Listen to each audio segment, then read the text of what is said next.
Əl-Cümə, Cümə surəsi. Mərhəmətli və rəhimli Allahın adı ilə.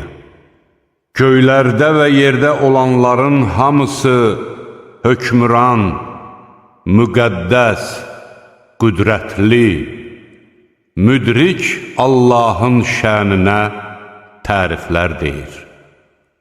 Savadsızlara özlərindən elçi göndərən odur. Elçi onlara Allahın ayələrini oxuyar, onları pis əməllərdən təmizləyər, onlara kitabı və hikməti öyrədər.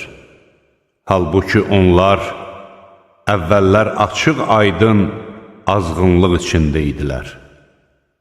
Allah səni hələ müsəlmanlara qoşulmamış başqalarına da elçi göndərmişdir. O, qüdrətlidir, müdrikdir. Bu, Allahın lütfüdür. Onu istədiyinə verir.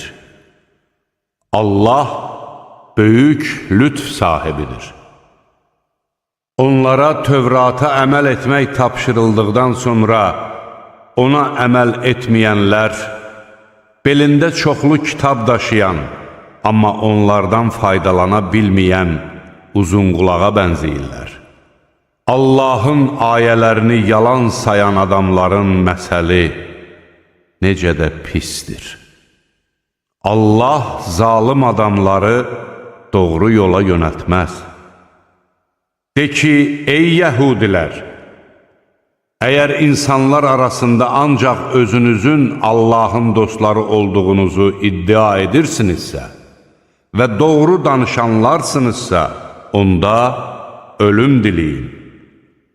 Lakin onlar öz əlləri ilə törətdikləri əməllərə görə ölümü əsla diləməzlər. Allah zalimları tanıyır. De ki, qaçdığınız ölüm sizi mütləq haqlayacaqdır. Sonra siz qeybi və aşkarı bilənin hüzuruna qaytarılacaqsınız. O da sizə nə etdiklərinizi xəbər verəcəkdir. Ey iman gətirənlər! Cümə günü namaza çağırılanda Allahı yad etməyə tələsin və ticarəti dayandırın. Bilsəniz, bu sizin üçün nə qədər xeyirlidir.